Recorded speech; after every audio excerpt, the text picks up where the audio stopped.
brought to you by Michelin Canada. Michelin, a better way forward.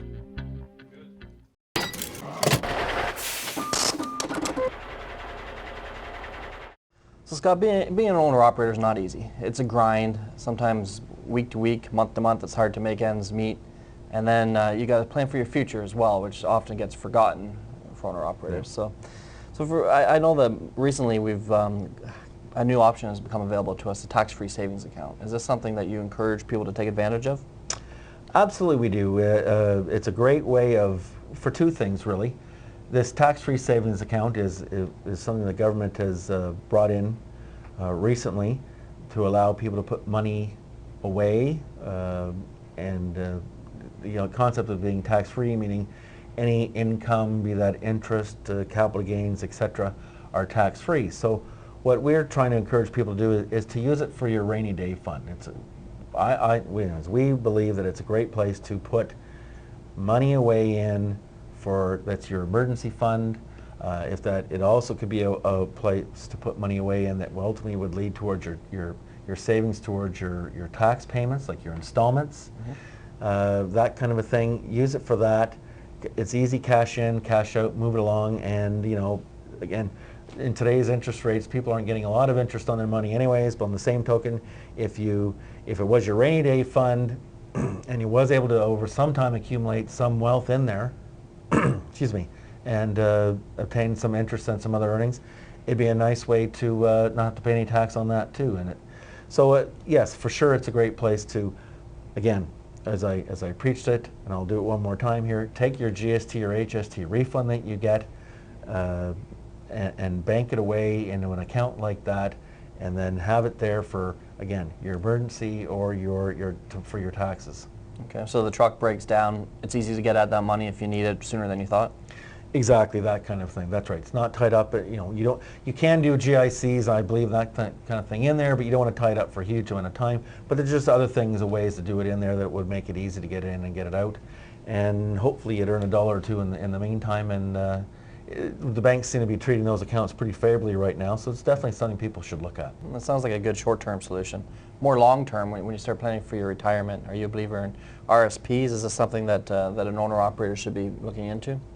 Absolutely, I'm a believer in RSPs, and people out there have lots of different opinions about them. I mean, some people can't get their mind over the fact that they're going to pay a tax on the money any day and all this kind of thing. But personally, I believe it just comes down to the basics that if you don't commit to some sort of a savings plan for yourself, you just never will.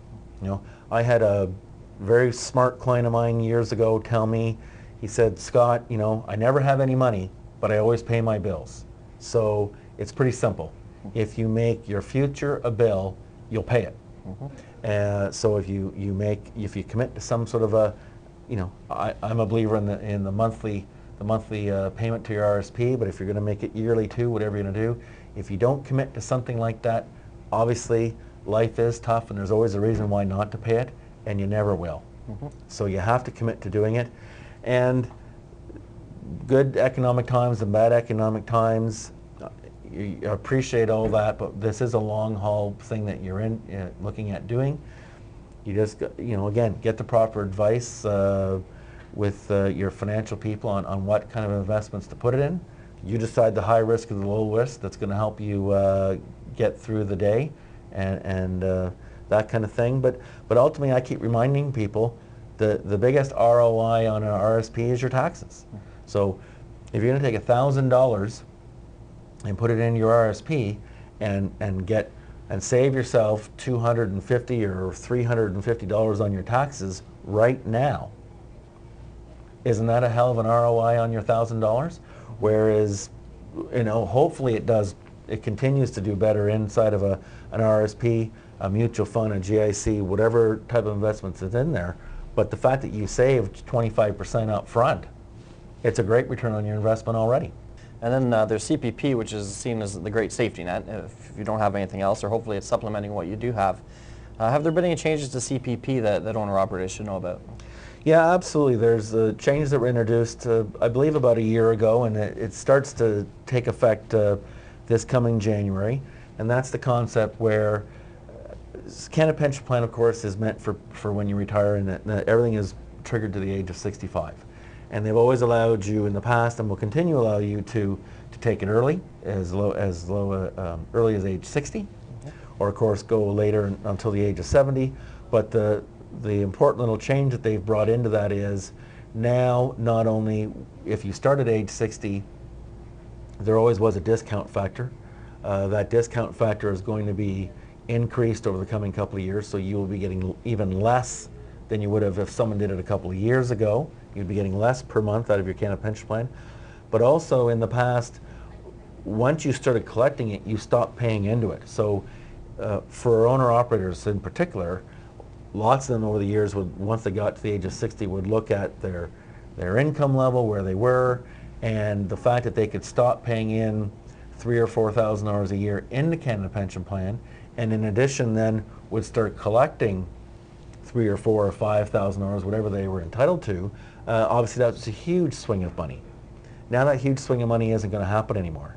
If you're below 65 and still working, you are going to have to continue to contribute to your Canada Pension Plan.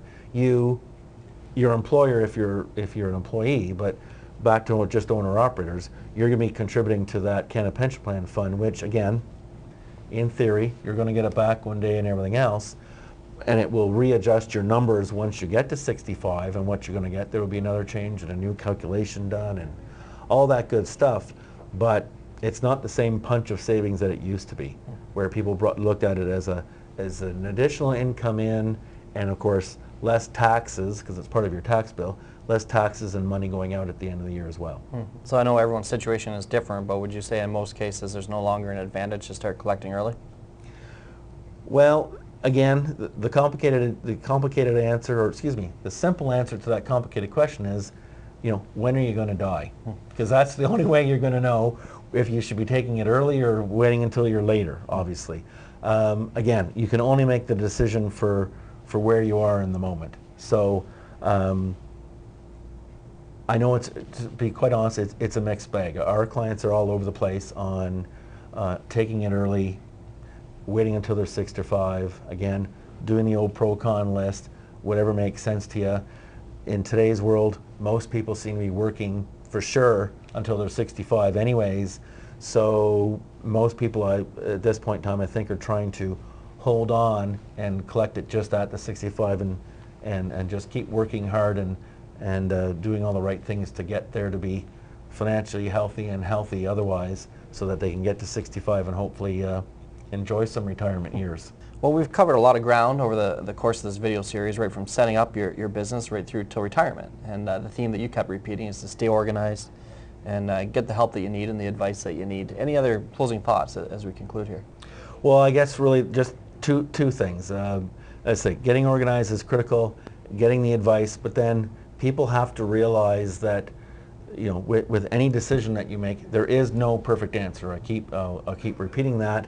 There's pros and cons to any decision that you make, and you just on balance have to pick out which is the right one for you. Which I guess that would be my parting shot is if you run into an advisor that will look you in the eye and tell you this is the way you should do it because this is the way everybody else does it and this is the right way, I think you should stop listening to them, because there is no such thing. There is no round peg for every round hole, and we're not all the same, and they're not listening to you, and you should get an advice from someone else.